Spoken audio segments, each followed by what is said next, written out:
주일미 대사로 있던 그 마이클 맨스필드라는 분이 하루는 동경대 초청을 받아서 한 나라의 미래와 청소년이라는 주제를 가지고 강연을 하게 되었습니다. 한 나라의 청소년들이 어떻게 자라느냐에 따라서 그 나라의 미래가 좌우된다라고 하는 어떤 그런 취지로 이제 강연을 다 마치고 난 다음에 학생들이 그에게 질문을 던지기 시작했어요. 그럼 미국은 과연 미래가 있느냐?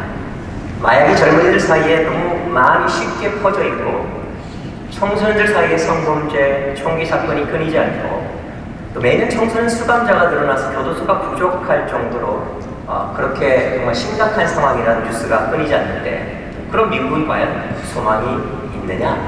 당신 강의에 그리워할 때 미국은 머지않아 곧 망할 것이 분명하지 않겠느냐? 이렇게 물어보는 거예요. 이런 학생들의 질문을 듣고 있던 맨스필드가 이렇게 대답했습니다. 여러분의 이야기가 다 정확히 맞습니다. 미국은 지금 청소년 범죄율이 증가하고 있고 청소년 문제가 굉장히 심각합니다. 그러나 하버드 대학 교도소만의 불빛이 꺼지지 않는 한 미국은 절대 망하지 않을 것입니다. 이 나라가 지금 참 힘들고 어려운 상황 가운데 있습니다. 한국교회가 큰 위기 가운데 있어요. 우리 감리교회만 해도 작년 한 해 연에 하나 정도가 사라질 만큼의 교인 숫자가 감소했다라는 그런 소식을 들었습니다. 아찔한 위기 상황입니다. 하지만 저는 오늘 여러분에게 자신있게 이야기합니다. 여러분의 기도 소리가 끊이지 않는 한 우리 대한민국의 미래는 밝을 줄 믿습니다. 여러분들이 깨어있는 한 한국교회, 특별히 우리 감리교회는 희망이 있을 줄 믿습니다. 어렵고 힘들수록 성도는 더 소망을 선포하며 나아가야 합니다. 세상이 위기라고 말하는 곳에서 세상은 절망할 때 성도는 기도하고 기대해야 합니다. 왜냐하면 위기는 하나님의 역사를 체험할 수 있는 가장 좋은 기회가 되기 때문입니다. 이 어렵고 힘든 팬데믹 상황 속에서도 하나님의 은혜를 사모하며 이 영성 수련에 달려나온 여러분, 은혜를 사모하고 기름 부으심을 구하세요. 그리고 기도하며 기대하십시오. 내 삶 가운데 펼쳐질 하나님의 역사를 기대하세요. 하나님 반드시 역사하실 줄 믿습니다. 우리 다시 한번 기도하겠습니다. 하나님, 참 어렵고 힘든 상황이지만 은혜를 사모하며 역사를 기대하며 주의 보좌 앞으로 달려나오니 당신의 사랑하는 자들 붙잡아 주시옵소서. 우리가 말씀 앞에서 싸우니 이 시간 주님의 말씀으로 우리를 어루만져 주시고 치료하여 주시고 회복시켜 주시고 능력 주셔서 새로운 소망에 벅차오르게 하여 주시옵소서. 하나님, 우리가 기대합니다. 이 시간 주 앞에 엎드린 한 사람 한 사람에게 하나님의 가장 적절하고 적합한 은혜를 공급하여 주셔서 하나님 한 분만으로도 만족해 되는 은혜가 있게 하여 주시옵소서. 하나님, 이 시간 나에게 가장 필요한 말씀을 허락하여 주시옵소서. 내가 말씀 듣고 결단하고 새롭게 나아갈 것이오니 주님 함께하여 주시옵소서. 예수님 이름으로 기도합니다. 아멘. 오늘 우리가 읽은 말씀은 여러분이 잘 아는 말씀입니다. 오늘 말씀을 여러분이 잘 아시는 누가복음을 중심으로 다시 한번 정리하면 이런 내용이죠. 한 사람이 다급하게 예수님을 찾아옵니다. 오늘 본문 18절에는 한 관리라고 써져 있지만 같은 내용을 기록한 마가복음이나 누가복음을 보면 그 사람이 회당장 야이로였다는 걸 우리가 알 수가 있죠.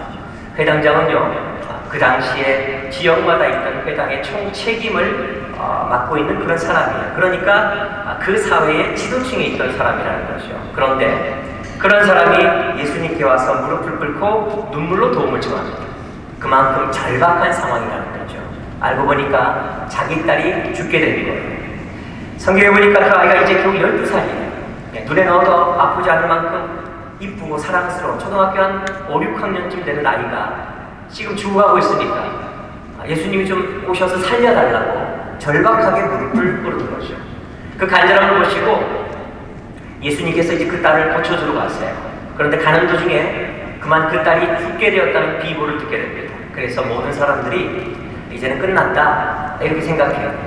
더 이상 주님을 모셔가봤자 소용이 없다, 이미 늦었다 이렇게 이야기합니다. 그런데 바로 그때 우리 주님께서 야이로에게 이렇게 말씀하세요. 마가복음 5장 36절 말씀인데 여러분 우리 한번 찾아서 한번 읽었으면 좋겠습니다. 마가복음 5장 36절 한번 같이 읽었으면 좋겠어요. 마가복음 5장 36절입니다. 앞에 스크린과 여러분 성경을 참고해서 목소리로 같이 읽도록 하겠습니다. 같이 읽습니다. 시작.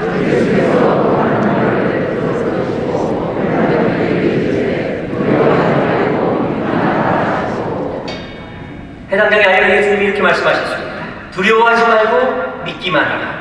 저는 오늘 야이로에게 주신 우리 주님의 이 말씀이 우리 모두에게 주시는 하나님의 약속이 되기를 축원합니다. 두려워하지 말고 믿기만 하라.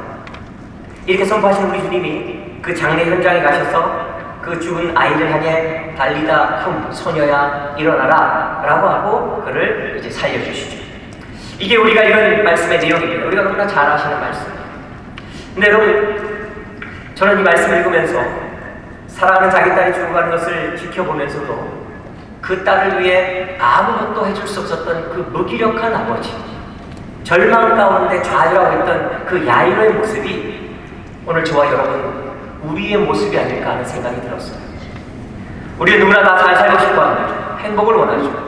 잘 되고 싶어하고 나와 내 가족이 조금 더 풍요한 삶을 누리길 바라면서 시간을 투자하고 땀을 쏟고 힘을 다합니다. 그런데 때로는 이런 우리 열심과 애씀이 결실로 돌아오지 않을 때가 너무 많습니다. 모든 힘과 노력, 땀 다 쏟아부었는데 우리 삶 속에서 거두는 열매가 때로는 떠올리기도 싫을 정도의 부족함과 모자람, 또 때로는 그동안의 모든 노력이 허사가 되는 그런 상황이 펼쳐질 때가 얼마나 많이 있는지 몰라요. 생각해보세요. 야이로는요 12년 동안 정성을 다해 사랑을 다해 정말 최선을 다해 그 딸아이를 키우면서 그 아이가 건강하고 행복한 삶을 살기를 꿈꿨을 거예요. 그런데 그렇게 애쓴 모든 것이 한순간에 물거품이 되어버린 바로 그 순간에 그런 아무것도 할 수 없는 너무나도 무기력한 자기 자신을 발견할 수밖에 없었다는 거예요. 근데 여러분 이게 다른 누구 어떤 다른 사람의 모습이 아니라 이게 바로 저와 여러분 우리의 모습이라는 거예요. 오늘 우리가 사는 이 시대를 한마디로 정의하면 혼돈과 공허의 시대다 이렇게 말할 수 있을 겁니다. 지금 세상이 어떻게 돌아갈지 도대체 정잡을 수가 없어요. 생각지도 못했던 이 코로나 팬데믹으로 인해서 우리의 모든 게 망가져버린 채 우리의 일상이 이전처럼 정말 온전히 회복될 수 있을까 너무나 혼란스러운 그런 상황이 펼쳐지고 있습니다. 앞으로 대통령도 새로 뽑아야 되는데 도대체 적절한 인물은 잘 보이질 않고 여야는 서로 으르렁거리면서 도대체 이 나라의 정치가 어디로 흘러가는지 경제는 또 어떻게 될지 또 북한과 더불어 한국을 둘러싼 국제정세가 또 어떻게 될지 도무지 알 수 없는 그런 시대입니다. 정말 그런 아슬아슬한 상황 속에서 더 심각한 것은 뭐냐면 온 나라가 성적 타락을 부추기는 환경과 유혹 앞에서 애 말 것 없이 지금 다 거기에 눈이 멀어가지고 정말 타락해가는 이 무서운 시대를 오늘 우리가 살아가고 있다는 거예요. 요즘 아이들 생각해보면요 제가 정말 너무 불쌍하다는 생각이 들어요. 한 30여 년 전에 강남의 한 교회에서 제가 청소년 사역을 했었는데 그때 보니까 겉으로 보기에 부러운 아이들이 너무 많은 거예요. 얼마나 많은 배려를 받고 막 서포트를 받는지 자녀를 위해서라면 정말 목숨도 아낌없이 다 베풀어주는 그런 부모를 만난 게 요즘 우리 아이들이잖아요. 너무너무 부러웠어요. 그거에 보면 우리 자랄 때는 이건 상상을 할 수가 없는 거죠. 가난한 시절이니까 또 자식이 많은 시절이니까 별로 배려를 못 받았고 또 경제적으로 어려우니까 저 어렸을 때만 해도 아버지가 제일 의상전이었거든요. 그래서 저는 어릴 때 내가 빨리 커서 아버지가 되어야겠다고 생각했어요. 근데 아버지가 되어보니까 이제는 애들이 상전이에요. 그 중간 세대에 껴가지고 정말 어려운 그런 시절을 산 거예요. 제가 자라던 시절과 요즘 아이들 모습을 보면요 환경 너무 풍요해지고 이 아이들이 참 두려운 게 사실이지만요 그러나 제 그 가난하고 어려웠던 시절하고 지금 부유한 이 아이들하고 상황을 맞바꾸자 그러면 저는 바꿀 마음이 전혀 없어요. 왜냐하면 우리는 가난했고 배려도 별로 못 받았지만 하지만 지금처럼 이렇게 유혹이 많고 정서적으로 영적으로 바라서기가 어려운 시대는 아니었다는 거예요. 요즘 코로나 때문에 아이들이 영적으로 정서적으로 얼마나 힘든 시기 또 세상적 유혹은 얼마나 많습니까? 세상에 제가 50이 넘었는데 50 넘은 목사인 저에게도 그런 손길이 막 펼칠 때가 많아요. 어떨 때 보면요 전혀 모르는 번호로 문자가 막 날라와요. 제가 인생을 잘 살았는지 그렇게 돈을 빌려주겠다는 사람들이 많아요. 그리고 또 뭐 대박 날 수 있다는 뭐 이것만 하면 대박 난다는 문자가 막 와요. 아니 그렇게 대박 날 것 같으면 자기가 하지 왜 저한테 하라 그러는지 정말 그런 문자가 막. 또 어떨 때는요 가끔 깜짝 놀랄 문자가 와요. 어떤 문자가 오냐면 오빠 보고 싶어요 뭐 이런 문자가 와요. 저는 위로 누나만 둘 있지 여동생이 없거든요. 그래가지고 제가 어떤 여자한테도 제가 오빠라는 얘기를 들어본 적이 없어요. 심지어 저희 집사람도 저한테 오빠라고 부르지 않거든요. 저희 교회 어린 여자 성도님들이 저한테 오빠 기도 부탁해요 이렇게 안 하시잖아요. 목사님 기도 부탁합니다 뭐 이렇게 이야기하지 오빠라 그러질 않아요. 그래갖고 저는 이상하게 오빠라는 얘기만 들으면 막 가슴이 뛰어요. 그리고 제가 예전에 청년들하고 수련회를 가는데 그 휴게소 중간에 그 야구 공 치는 그런 그게 하나 있더라고요. 그래서 제가 거기 올라가서 공을 치려고 동전을 넣었는데 갑자기 시비과에서 오빠 화이팅! 제가 정신이 나가서 팬트를 휘둘렀던 기억이 있어요. 아무튼 아니 그러니까 이 오빠 보고 싶어요 이런 문자가 왔으니까 여러분 인간적으로 이게 얼마나 궁금해요. 그렇잖아요. 그래서 제가 진짜 여러분 진짜 정말 딴 뜻이 있어서가 아니라 정말 이 여자가 도대체 누구길래 나한테 오빠라고 부르나 정말 그게 궁금해가지고 정말 단지 그게 궁금해서 여러분 강사 목사를 그렇게 의심의 눈치로 바라보시면 은혜가 안 되는 거죠. 그래서 이렇게 클릭을 해보면요 여러분 아시잖아요. 난리도 아니잖아요. 그러니 그 감수성 예민하고 호기심 많은 10대 20대 젊은 애들이 여러분 그 유혹 앞에 견딜 재간이 있겠냐는 거예요. 그래서 다 무너지고 있다고 해도 과정이 아닌 것이 오늘 이 시대예요. 정말 혼돈의 시대예요. 죽어가는 나를 먹어도 아무것도 해줄 게 없어서 너무너무 무능한 무기력한 자기 자신을 바라보며 한탄했던 이 야이로처럼 오늘 지금 우리 아이들이 무너져가고 있고 이놈이 이렇게 가다가 이 장래가 어떻게 될까 너무 불안한데 불구하고 막 혼내고 때리자니 이놈이 삐뚤어질 것 같고 그렇다고 그냥 내버려두자니 또 불안하고 정말 어떤 것도 할 수 없는 아무것도 할 수 없는 이 막막한 현실이 오늘 우리 부모들의 현실이라는 거예요. 사실 뭐 자녀만 그렇습니까? 사회생활도 마찬가지예요. 일터와 직장에서 성공하기 위해 진짜 열심을 다하잖아요. 땀 흘리고 새벽부터 밤까지 애를 써요. 사업을 위해서 밤낮으로 뛰어다니면서 노력합니다. 하지만 우리의 노력과 바람과는 달리 땀 흘림의 보람과 수고가 없을 때가 얼마나 많이 있습니까? 생각지도 못했던 일들이 막 터지면서 그러면서 그 가운데 정말 아무것도 할 수 없는 무기력증을 느낄 때가 얼마나 많이 있냐 그 말이에요. 이 세상은요 우리 힘대로 우리 뜻대로 안 되는 것들이 정말 많습니다. 우리의 바램과 우리의 노력과는 다르게 흘러가는 일들이 정말 많은데 더 안타까운 것은 그 가운데 있는 우리는 정말 무기력하다는 거예요. 이런 맥락에서 볼 때 여러분 우리 모두가 다 야이로라는 거예요. 사실 2000년 전에 있었던 이 이야기가 뭐가 이렇게 중요하다고 여기 이렇게 기록돼서 오늘 우리가 이렇게 나누고 있겠습니까? 우리 집안 얘기도 아니고 말이죠. 하나님이 이 말씀을 저와 여러분에게 주신 이유는요 저와 여러분 우리 모두가 다 야이로이기 때문이라는 거예요. 절망 가운데서 정말 몸부림치지만 정말 그 어떤 것도 할 수 없었던 그 무능력한 야이로가 바로 우리이기 때문에 하나님이 이 말씀을 우리에게 주셨다는 거예요.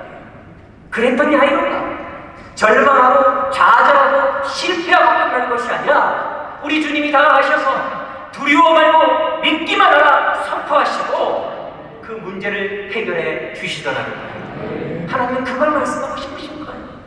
이 땅에 정말 야이로 같이 살아가는 저와 여러분을 향해서 하나님이 이 말씀 주시면서 믿기만 하고 두려워하지 말라고 주님 말씀하시면서 그 역사를 펼치시겠다고 저와 여러분에게 이 아침에 약속하시는 줄 믿습니다. 자 그럼 어떻게 할 때 우리가 그런 역사를 체험할 수 있을까? 오늘 말씀을 자세히 보면요 죽은 소녀를 살려주시는 예수님의 치유 과정, 즉 야이로가 그 정말 무기력한 정말 절망 가운데 있었던 그 문제를 해결받는 그 과정 가운데 세 가지의 단계가 담겨있는 것을 발견합니다. 첫 번째로 예수님께서는 문제를 해결하기 전에 먼저 환경을 깨끗하게 하는 일부터 시작하세요. 23절부터 24절 초반까지 이렇게 기록하고 있어요. 예수께서 그 관리의 집에 가사 피리 부는 자들과 떠드는 무리를 보시고 이르시되, 뭐라고 말씀하셨어요? 오늘 본문 보세요. 23절 24절 보시면요, 예수께서 그 관리의 집에 가서 피리 부는 자들과 떠드는 무리를 보시고 이르시되, 뭐라고 하셨냐면요, 뭐라고요? 물러가라 라고 얘기했어요. 물러가라. 그 당시 유대 세월은 장례가 나면 장례 분위기를 띄우기 위해 피리 부는 사람들, 애국하는 사람들 고용하는 것이 풍습이었어요. 그 자료에 의하면 아무리 가난한 사람이라 할지라도 최소한 피리 부는 사람 2명, 애국하는 사람 1명, 이렇게 한 3명 정도를 고용하는 게 정상적이고 일반적인 그런 상황이었어요. 그러니까 그 당시 어느 정도 그 사회적 지위를 갖고 있던 회당장의 집이니까 장례식이 났으니 그 장례식을 위해서 얼마나 더 많은 사람들을 불렀을지는 우리가 쉽게 짐작해 볼 수 있는 거예요. 그런데 예수님께서 초상집에 가서 제일 먼저 행하신 일이 뭐였냐면 그 장례식 분위기를 조성하는 사람들을 몰아내셨다. 상황은 바뀐 게 아무것도 없습니다. 문제는 여전히 거기에 존재해요. 그런데 예수님은요, 가장 먼저 무엇부터 하셨냐면요, 우울하고 슬프고 비통한 장례의 환경을 그냥 내버려 두지 않으시고 그걸 바꾸시는 일부터 먼저 시작하시더라고요. 그리고 그 어두운 환경을 바꾸신 다음에 예수님께서는요, 이제 상황의 변화를 먼저 세상 가운데 선포하세요. 24절에 보니까 이르시되 물러가라, 이 소녀가 죽은 것이 아니라 잔다, 이렇게 선포하세요. 문제는 해결되지 않고 바뀐 건 아무것도 없어요. 그런데 예수님이 환경을 바꾸시고 그 다음은요, 선포를 먼저 하세요. 하나님의 역사를. 그리고 난 다음 이제 마지막 단계로 그 문제를 해결해 주시죠. 25절에 보니까 무리를 내보낸 후에 예수께서 들어가사 소녀의 손을 잡으심에 일어나는지라, 이렇게 이야기합니다. 여러분, 이 세 단계를 마음에 잘 담으셔야 합니다. 여기 참 중요한 메시지가 있어요. 우리에게 어떤 문제가 있으면요, 우리는 흔히 이렇게 생각합니다. 초상집 같은 분위기를 만들 수밖에 없는 이 문제, 이 환경, 이게 바뀌고 이게 해결되어져야 내가 밝아지고 내가 긍정적인 마음이 될 거 아닌가, 이런 생각을 해요. 아니요, 여러분, 우리 주님 그렇게 하지 않으셨어요. 주님은요, 가장 먼저 이 무서운 좌절과 절망스러운 마음부터 고치라고 말씀하십니다. 내 마음속에서 끊임없이 피리 부는 사람과 애국하는 사람들처럼요, 늘 초상집 분위기를 만들어내는 이런 어둡고 부정적이고 불신앙적인 생각부터 먼저 고쳐야 한다고 말씀하시는 거예요. 그 마음, 그 생각에 눌려있지 말라는 거예요. 여러분, 신앙이라고 하면서 어둡고 칙칙한 부정적이고 불신앙적 생각들을요, 여러분 그냥 그 마음 가운데 담아두지 마시고 쫓아내셔야 합니다. 사람이니까 때로 그런 생각들이 내 안에 밀려올 수도 있어요. 부정적인 생각, 목사라고 안 들겠어요? 불신앙적인 생각, 장로님들이라고 안 들겠어요? 다 들어요. 하지만 여러분, 그 생각, 그 감정들이 밀려 들어올 때 그걸 그냥 내버려 두지 말라는 거예요. 그냥 그걸 방치하지 말라는 겁니다. 성 오스틴이 이런 유명한 말을 했어요. 새가 내 머리 위를 날아다니는 것을 내가 막을 수는 없지만 내 머리에 둥지를 틔운 것은 얼마든지 막을 수 있다. 무슨 말이에요? 부정적이고 불신앙적인 생각과 감정들이 밀려 들어올 수 있어요. 우리 다 연약하니까. 그런데 그런 걸 그냥 내버려두고 거기에 젖어들어서 거기에 휩쓸려서 살아가는 것이 아니라, 여러분, 신앙이라고 한다면 성령의 이름으로 물러가라 소리치고 대적해야 될 줄 믿습니다. 우리들 가운데 지금 심각한 어려움에 직면해 있는 분도 있을 거예요. 집안 분위기나 혹은 개인적으로 초상집같이 답답하고 우울한, 정말 절망적인 상황에 빠져있는 분도 있을 수 있습니다. 하지만 여러분, 어렵게 하고 힘들게 하고 우울하게 하고 죄짓게 하는 그런 분위기, 그 환경 그냥 내버려두지 마세요. 거기에 눌러있지 말고 주님처럼 물러가라 소리치는, 그리고 물리칠 수 있는 저와 여러분 되기를 주님의 이름으로 간절히 축원합니다. 그게 뭔지? 자, 그럼 어떻게 그런 환경을 물리칠 수 있을까? 주님은요, 물러가라 하고 명령하고 난 다음에 왜 본인이 그렇게 말씀하셨는지에 대한 직접적인 이유를 그 뒤에 바로 말씀하세요. 24절에 보니까 그 애곡하는 사람들, 피리 부는 사람들 물러가게 한 이유를 이렇게 말씀하시죠. 이르시되 물러가라. 왜냐하면 이 소녀가 죽은 것이 아니라 잔다 하시니 그들이 비웃더라. 뭐예요? 여러분, 이 24절을 보면 지금 똑같은 상황을 바라보는 두 가지의 다른 시각이 있다는 것을 우리가 알게 돼요. 하나는 예수님의 시각이고 또 하나는 곡하는 사람들의 시각이에요. 한쪽은 그 아이가 잔다라고 말씀하시고 한쪽은 그 아이가 죽었다고 확신하고 있습니다. 그러니까 같은 상황을 바라보면서도 한쪽은 곡하고 피리 불고 있고 한쪽은 물러가라고 말씀하시는 거예요. 여러분, 성도는 주님의 눈으로 상황을 바라보고 세상을 바라볼 줄 알아야 돼요. 이게 신학이에요. 사실 우리 주님이 주장하시는 잔다라고 하는 상황과 또 애국하는 사람들이 주장하는 죽었다라고 하는 상황은요, 유사점이 진짜 많아요. 우선 둘 다 눈을 감고 있고 아무것도 할 수 없다는 공통점이 있어요. 특히 이 잠은요, 여러분, 죽음만큼이나 무기력해요. 잠들면 강한 거 소용없고 지혜로운 거 소용없어요. 여러분 잘 알다시피 삼손은 잠을 자다가 무기력하게 머리를 잘리는 수모를 당했어요.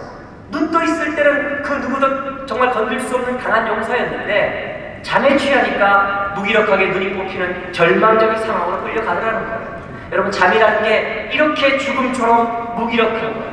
잠들면요 정말 나약해지고 아무 능력도 없어지는 거예요. 하지만 여러분, 그럼에도 불구하고 이 잠과 죽음 사이에는 결정적인 차이가 하나 있는데 그게 뭐냐면 그것은 바로 희망의 있고 없음이에요. 잠이 죽음처럼 똑같이 무기력한 상태라 할지라도 그러나 여러분, 잠은요 언제든지 깨어날 희망이 있다는 거예요. 잠은요 다시 일어날 수 있는 여지가 남아있는 거예요. 여러분, 우리가 겪고 있는 어떤 어려움, 죽음과 같은 어떤 절망적인 상황, 세상적인 시각으로 볼 때는요 이제 희망 없고 끝나버린 것 같은 게 맞지만, 그러나 오늘 말씀을 통해 우리 주님이 우리에게 말씀하시는 것은요, 우리 주님의 시각으로 보면 결코 그렇지 않다라는 거예요. 무기력하게 사실이지만, 정상을 벗어나는 건 사실이지만 다시 일어날 수 있다는 겁니다. 깨면 된다라는 거예요. 그리고 그럴 수 있다라는 겁니다. 아무리 어려운 상황이 할지라도 그 어려운 현장 속에서 살아계신 예수 그리스도가 내 안에 계신다고 한다면, 그분의 그 능력과 그분의 그 시각으로 내가 세상을 살아간다면 난 여전히 희망을 노래할 수 있다라고 성경은 우리에게 이야기하는 거예요. 지금 여러분, 세상에 많은 불신자들이 교회를 향해 비판합니다. 교회가 죽었다는 거, 진정한 성도가 없다는 거예요. 저는 그 비판이 터무니없는 모함이라고 생각하지 않습니다.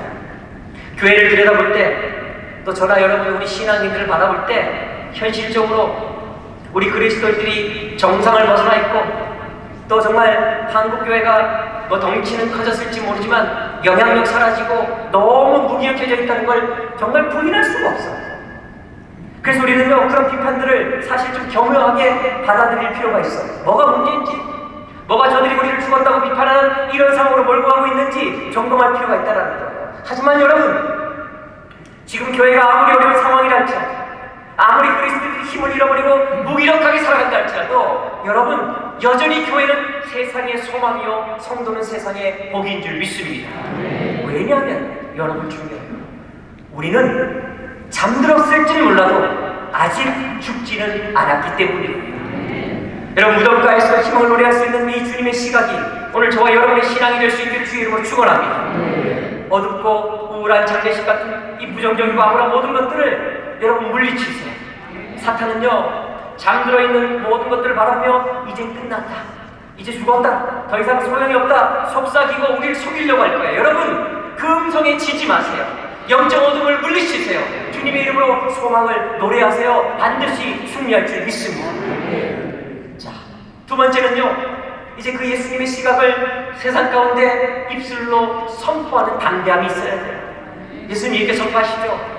장례식과 같은 분위기를 만드는 그 모든 우울하고 어두운 그런 것들 환경을 물러가라, 물리치고 난 다음 뭐라고 하시냐면요, 이 아이가 죽은 것이 아니라 잔다라고 선포합니다.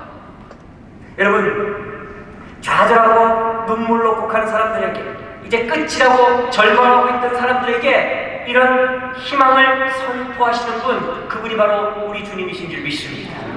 오늘 예수 믿는 우리들, 교회를 섬기고 직장을 섬기고 가정을 섬기는 우리들에게 주어진 사명이 있다고 한다면, 특별히 이 코로나 시대, 이 암울한 시대를 살아가는 우리들에게 정말 세상 가운데 살아가는 하나님이 허락하시는 그런 책무가 있다고 한다면, 여러분, 우리 모두는 예수님의 이 희망을 같이 동참해 선포하는 역할을 감당할 줄 알아야 된다는 겁니다. 사도행전 27절 20절에 보면은 유라굴로라는 태풍을 만나 죽을 고생을 하는 바울과 선원들의 이야기가 나와요. 그 본문에 보니까 성경이 뭐라고 이야기하냐면 구원의 여망마저 없었다 이렇게 이야기합니다.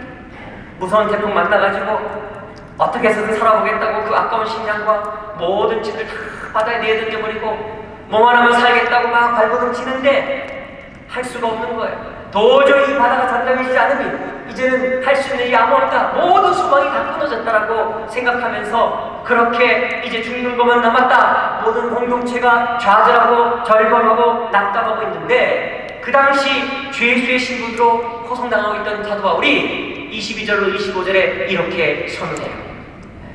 우리 같이 한번 읽겠습니다. 22절로 25절 한 목소리 같이 읽겠습니다. 시작.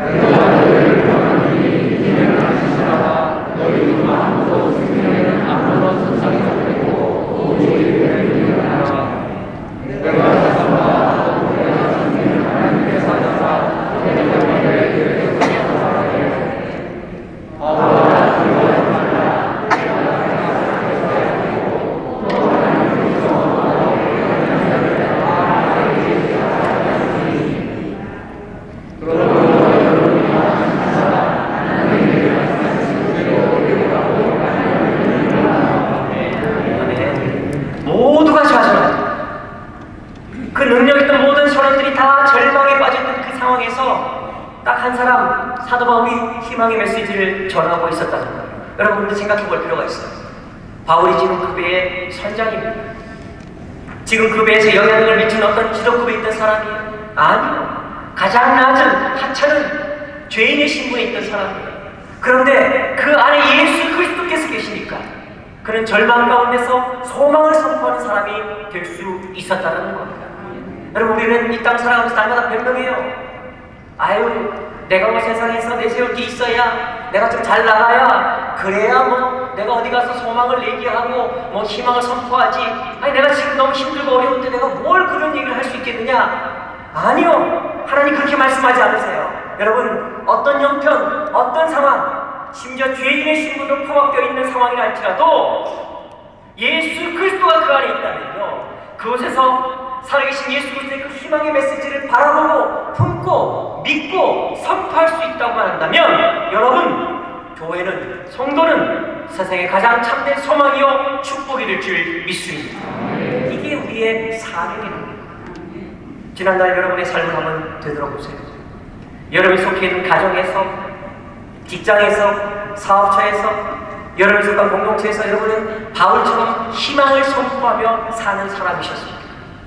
어려운 상황을 향해서 좌절과 절망 가운데 있는 사람들에게, 포기하려는 사람들에게 아직 죽지 않았다고, 하나님이 아직 포기하지 않으셨다고, 비록 우리가 무기력하게 지금 잠에 취해 있을지 모르겠지만 우리는 아직 살아있다고, 깨어나면 된다고, 하나님 함께 하시면 된다고, 여러분 이런 희망을 선포하며 사셨습니까? 믿음은 있다고 하는데, 날마다 주님 앞에 부르짖는다고 하는데, 입술에서 나오는 그런 말들을 가만히 분석해보면요, 예수님의 시각이 그 안에 담겨져 있지 않는 성도들이 의외로 너무나 많다라는 거예요. 피리 부는 사람, 곡하는 사람들만 잔뜩 내 마음에 초청하고 내 삶에 초청해서요, 그 부정적이고 어두운 생각이 내 마음에 꽉 차 있다 보니까 이 입술에서 나오는 모든 것들이 오히려 정말 세상 사람들보다 더 부정적이고 절망적인 것들만 나올 때가 많다는 거예요. 죽겠다, 못 살겠다, 뭐 이놈의 집 구석 안 된다, 너는 가망성이 없다, 아니 저 인간 바뀌는 거 기다리니 차라리 내가 먼저 하늘나라 가겠다, 뭐. 여러분, 직장 가서도 하나님 말씀 붙들고 그 어려운 직장에서, 여러분 요새 직장이 얼마나 어렵습니까? 불경기로 너무나 힘들고 주말 직장에서 날마다 복음을 선포하고, 여러분 내가 예수 믿는 사람 아닙니까? 나는 직장에 날마다 기도하는 사람입니다. 하나님이 이 직장에 나를 보내주셨으니 이 직장 망하지 않습니다. 이런 희망을 선포하고 나아가야 하는데, 정말 세상에 말 많고 까탈스럽고 뭐 이렇게 저렇게 시비 잘 걸고 주로 그런 사람들이 예수 믿는 사람들 때가 많다는 게 세상이 바라보는 우리의 이미지라는 거예요. 전 여러분의 생각이 예수님의 시각으로 교정이 되어진다면, 여러분에게 주어진 공동체에서, 직장에서, 가정에서, 이웃 가운데서 희망을 선포하는 능력이 생겨날 줄 믿습니다. 그리고 여러분, 이 영성 수련을 참 많이 했어요. 여러분이 여기 오신 목적들이 다 있을 것이다. 그러나 여러분, 무엇보다도 저는 이 영성순례를 통해서 전 여러분이 이 정말 어둠과 절망 가운데 이 대한민국의 한국교회에 소망을 노래하는 희망을 선포하는 축복의 통로들 되겠다라고 결단한 이들 될 수 있기를 주님의 이름으로 축원합니다. 자, 그리고 마지막으로 여러분, 이제 그 선언의 말씀이 능력으로 나타나야 한다는 거예요. 25절에 보니까 무리를 내보낸 후에 예수께서 들어가사 소녀의 손을 잡으심에 일어나는지라 말씀하세요. 중요한 게 뭐냐? 여러분, 우리의 어두운 생각이 교정되는 거 필요합니다. 그 사실을 입술로 선포하는 거 중요하죠.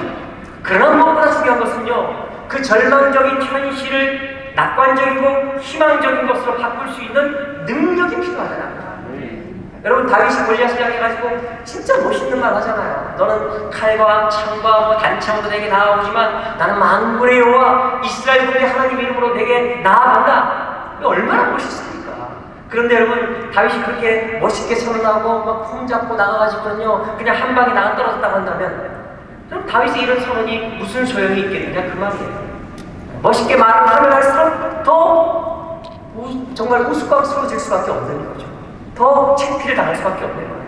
다윗의 이 멋진 선언이 빛난 것은요, 골리앗을 물리친 능력이 뒷받침되었기 때문에 그 선언이 빛을 발할 수 있었다는 거예요. 왜 오늘 세상으로부터 우리 예수 믿는 사람들이 비판을 받습니까? 우리 다 잘 알잖아요. 말만 많다는 거예요. 우리 삶의 능력이 나타나지 않는 거예요. 오늘 교회가 선언을 많이 해요. 멋있게 폼은 잘 잡는데 능력이 없다는 거예요. 여러분, 오늘 보면 24절에 보니까 예수님께서 이 아이를 보며 잔다라고 말씀하시니까 사람들이 비웃었어요. 하지만 능력이 나타나니까 예수의 소문이 그 온 땅에 퍼졌다고 성경은 증거합니다. 교회와 성도가 말만 많고 능력 없으면 세상의 비웃음거리 되지만, 능력이 나타나면 주님의 이름을 온 세상에 증거하는 아름다운 축복의 통로가 될 수 있다는 거예요. 에이, 목사님, 그게 가능하겠어요? 혹시 아직도 그런 생각 드세요? 여러분, 마태복음 19장 26절에서요, 우리 주님 우리에게 이렇게 말씀하세요. 사람으로는 할 수 없으나 하나님으로는 다 하실 수 있느니라. 그러므로 여러분, 오늘 저는 주님의 말씀을 가지고 여러분에게 선포합니다. 두려워 말고 믿기만 하라. 믿음으로 고백하세요. 하나님, 상황이 어렵습니다. 현실적으로 안 됩니다. 사람을 볼 땐 어렵고 사람을 볼 땐 불가능하지만 하나님을 하실 수 있는 줄 믿사오니 나는 그 하나님을 신뢰하고 선포하고 나아갈 것이오니 하나님 함께하여 주시옵소서. 여러분, 상황이 어려운 사실, 길들이 다 보이는 건 사실이지만, 그러나 사람은 할 수 없다 할지라도 하나님은 할 수 있습니다. 두려워하지 않고 믿고 기도하고 하나님, 나는 기대할 것입니다. 역사하여 주시옵소서. 그렇게 고백하고 그렇게 나아가면 여러분, 되는 역사가 반드시 펼쳐질 줄 믿습니다. 우리 주님들 우리에게 말씀하시잖아요. 내 무엇대로 될지라? 내 믿음대로 될지라. 주님 우리에게 이렇게 말씀하시지 않으셨어요. 내 능력대로 될 거라, 내 지혜대로 될 거라 하신 게 아니라 내 믿음대로 될 거라 그랬어요. 여러분, 두려워 말고 믿기만 하십시오. 하나님이 하실 수 있음을 선포하십시오. 그 믿음으로 나아가면요, 하나님 반드시 역사하실 줄 믿습니다. 날마다 우리 가정은 안 된다고, 내 남편은 안 된다고, 내 아내 틀렸다고, 내 아이가 굴렀다고, 나는 안 된다고, 내가 하는 이런 상황이 어렵다고, 글렀다고, 장례식 분위기를 만드는 이런 어떤 마음, 삶의 환경, 여러분 완전히 몰아내는 여러분에게 주의 이름을 축원합니다. 두려워 말고 믿기만 하라는 주님의 음성을 믿고, 하나님, 나는 하나님 신뢰합니다. 사람으로는 할 수 없지만 하나님으로는 다 하실 수 있는 줄 난 믿사오니, 내 능력, 내 상황이 아니라 하나님의 능력으로 이루실 줄 믿사오니 하나님 함께하여 주시옵소서. 고백하고 나아가는, 그래서 여러분, 입술이 아니라 삶으로 하나님을 세상 가운데 증거하며 나아갈 수 있는 이 땅의 진정한 축복의 통로가 되는 저와 여러분 될 수 있기를 주님의 이름으로 간절히 축원합니다. 우리 함께 찬양하고 기도했으면 좋겠습니다. 보라 너희는 두려워 말고, 우리 함께 찬양하고 기도하겠습니다.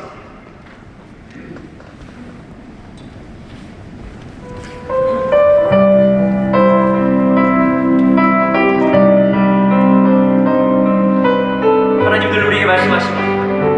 두려워하지 말고 믿기만 하라고 말씀하십니다. 보라 너희는 두려워 말고. 두려워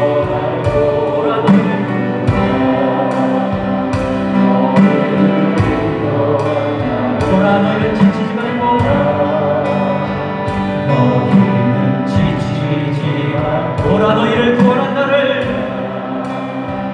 너희를 구원한 너희를 치던 적은 어디 있느냐 너희를 얻는 원수를 어디 있느냐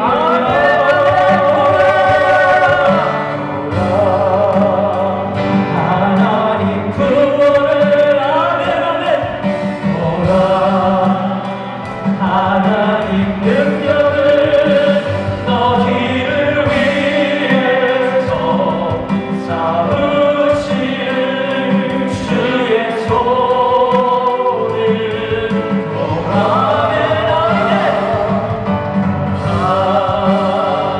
하나님 구원을 하나님 능력을 너희를 위해서 싸우시는 주의 손 우리 다시 한번 생각하겠습니다. 보라 너희는 두려워 말고 너희는 두려워 말고 보라 너희를 인도한 나를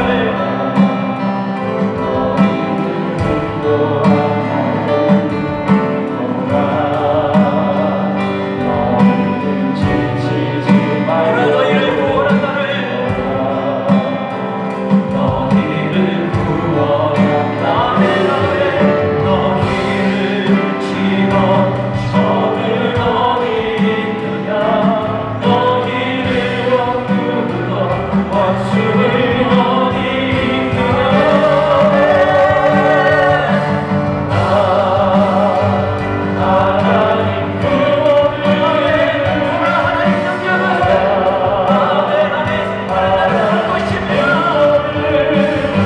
너희를 위해서 싸우시는 주의 손을 보라 하나님 구원을